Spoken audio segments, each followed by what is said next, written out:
Welcome to Stuck Time to Improv. I'm Mary Scott with Business Drift, and I want startups to be wildly successful. So today we're going to be talking about a spending plan with Peggy O'Neal, who's an executive coach and a business consultant and a recovering attorney. Welcome, Peggy. Welcome. I'm very excited to share this information with your listeners. So, this is something when you're starting a business, you have a certain amount of money to invest for yourself. And if you don't have skin in the game, why should anyone else invest in you, right? But talk about what is your concept with a spending plan, Peggy? How does that work?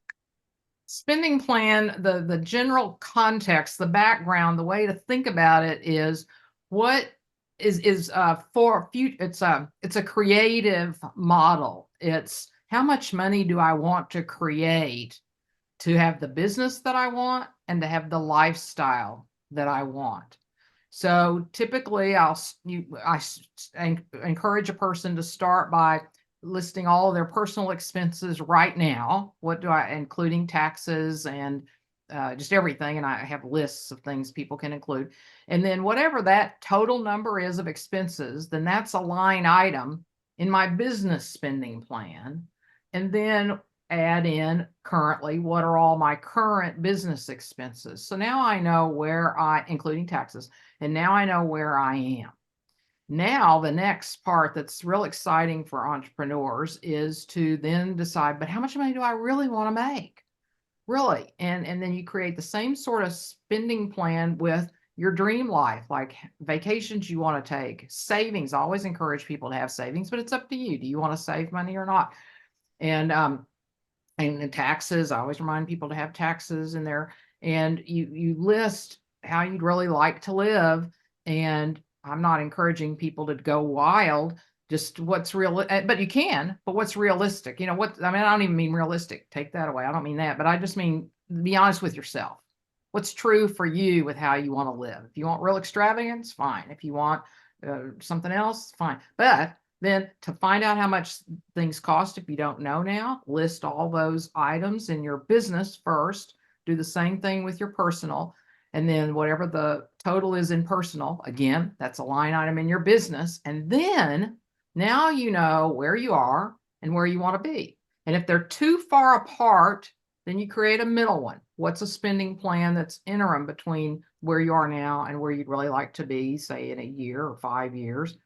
And then that helps you decide how much to charge, helps you decide what your strategy is. I helped a business go from 8.5 million to 12.25 in 9 months, starting with this model without increasing expenses except for what they paid for me, which is relatively small compared to that kind of growth.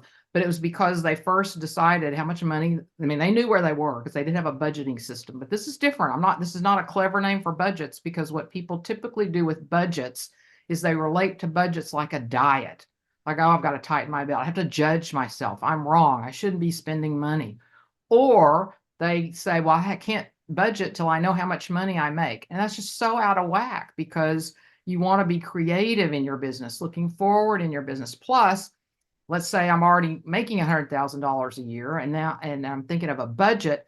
I'm basing that on the past, what I've done before. So budget model, I just say throw a budget model out.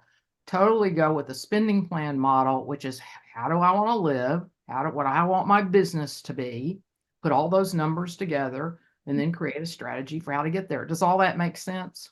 It makes perfect sense. If you know how much you're spending and you know where you want to be, then you're in a much better position to create to know what you should be charging for your services or your products, how many of those things you need to be doing on a weekly, monthly, quarterly basis in order to reach those numbers goals based on what you currently spend and what you plan to spend. You can come up with a really good sense of how much you should be making to cover all that. Exactly. And it's an inspiring model because now I'm clear this is what I want to make. And I also encourage people to to pay attention to their emotions around it. So as they write down all the items, if I'm feeling fear or I'm feeling like, oh, I don't like paying my rent or I don't like this. Well, we want to do some emotional work around that because that's going to slow me down from making the money that I want. I've got some sort of fear to work through or a feeling of lack to work through. So, of course, the emotional work's a little outside of our conversation today, but that's just a heads up for people to be paying attention to help Sure.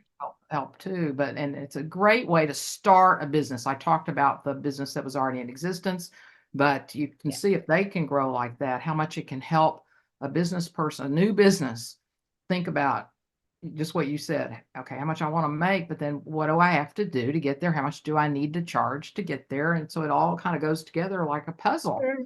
It's a It's a great great way to keep your head in the clouds, but your feet on the ground. way to say that. Beautiful, exactly. Well, thank you so much, Peggy O'Neal from Peggy O'Neal Consulting. Very welcome. This is Mary Scott with Business Riff. I want startups to be wildly successful. And one of the best things you can do for that is to book a synergy call with me at businessriff.com. And join us again next time for Stuck, Time to Improv.